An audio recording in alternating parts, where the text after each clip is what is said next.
Assalamualaikum warahmatullahi wabarakatuh. Halo semuanya, perkenalkan nama saya Intan Alia Triwulandari dari kelas PGMI 2D dengan NIM 23810701007.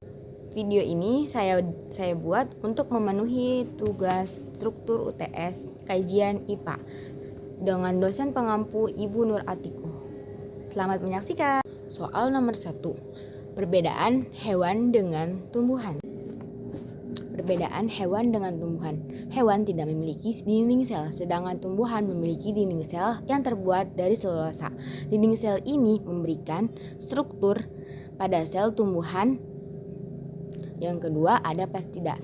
Hewan tidak memiliki plastida, sedangkan tumbuhan memiliki plastida yang mengandung klorofil, pigmen hijau yang digunakan untuk fotosintesis. Yang ketiga ada vakuola. Hewan memiliki vakuola yang kecil, sedangkan tumbuhan memiliki vakuola yang besar yang menyimpan air dan zat terlarut lainnya. Yang keempat, cara mendapatkan makanan. Hewan adalah heterotrof. Artinya mereka mendapatkan makanan dengan makan organisme lainnya. Sedangkan tumbuhan adalah autotrof, artinya mereka dapat membuat makanan sendiri melalui fotosintesis. Yang kelima ada fotosintesis. Hewan tidak dapat melakukan fotosintesis, sedangkan tumbuhan dapat melakukan fotosintesis untuk menghasilkan makanan dari sinar matahari, yaitu dari air dan karbon dioksida. Yang keenam ada sumber energi. Hewan mendapatkan energi dari makanan yang mereka makan, sedangkan tumbuhan mendapatkan energi dari sinar matahari. Yang ketujuh ada kemampuan bergerak. Hewan umumnya dapat bergerak bebas, sedangkan tumbuhan umumnya tidak dapat bergerak. Yang kedelapan ada organ gerak. Hewan memiliki organ gerak seperti otot dan tulang yang memungkinkan mereka untuk bergerak, sedangkan tumbuhan tidak memiliki organ gerak yang jelas. Yang kesembilan ada reproduksi seksual. Hewan dan tumbuhan bereproduksi secara seksual dengan menggabungkan sel sperma dan sel telur untuk menghasilkan keturunan baru. Yang ke-10 ada reproduksi vegetatif. Tumbuhan memiliki kemampuan untuk bereproduksi secara vegetatif, yaitu tanpa melalui proses kawin. Sedangkan hewan umumnya tidak memiliki kemampuan ini. Soal nomor 2. Jelaskan perbedaan bunga sempurna dan tidak sempurna.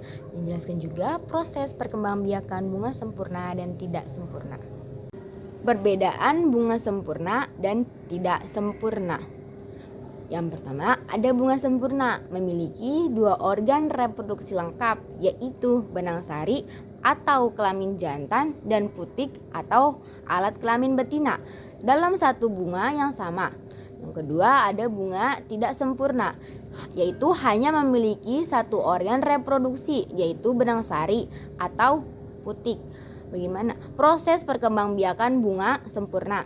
Yaitu melibatkan penyerbukan antara benang sari dan putik yang sama atau berbeda. Tanaman proses perkembangbiakan bunga tidak sempurna yaitu dapat melakukan penyerbukan sendiri atau memerlukan bantuan dari bunga lain. Soal nomor 3, miopi atau rabun jauh. Mengapa disarankan memakai lensa cekung? Hipermetropi atau rabun dekat. Mengapa disarankan memakai lensa cembung? Lensa cekung memiliki kemampuan untuk memantulkan sinar cahaya sehingga menyebar. Saat penderita miopi menghasilkan lensa cekung, cahaya masuk ke mata akan dihamburkan sehingga titik fokusnya dimajukan.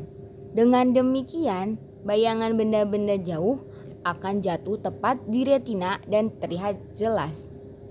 Hipermetropi atau rabun dekat. Disarankan memakai lensa cembung karena memiliki kemampuan untuk memantulkan sinar cahaya sehingga terpusat. Saat penderita hipermetropi menggunakan lensa cembung, cahaya yang masuk ke mata akan difokuskan sehingga titik fokusnya dimajukan. Dengan demikian, bayangan benda-benda dekat akan jatuh tepat di retina dan terlihat jelas. Nomor 4, urutkan sistem pencernaan manusia dari awal sampai akhir. Sistem pencernaan manusia dapat diurutkan sebagai berikut. Yang pertama, mulut. Fungsi utamanya adalah untuk menerima makanan dan memulai proses pencernaan mekanis dan kimiawi melalui pengunyahan dan pencampuran makanan dengan air liur yang mengandung enzim. Yang kedua, ada kerongkongan, berfungsi sebagai saluran yang mengarahkan makanan dari mulut ke lambung. Yang ketiga, ada lambung, yaitu fungsinya tempat terjadinya pencernaan kimiawi makanan dengan asam lambung dan enzim pencernaan. Yang keempat, usus halus, yaitu tempat utama penyerapan nutrisi dari makanan yang dicerna. Yang kelima, usus besar, fungsinya itu tempat penyerapan air dan elektrolit dari sisa-sisa pencernaan yang tidak digunakan. Yang keenam, anus, yaitu tempat pembuangan sisa-sisa pencernaan. Sekian video dari saya, kurang lebihnya mohon maaf. Wassalamualaikum warahmatullahi wabarakatuh.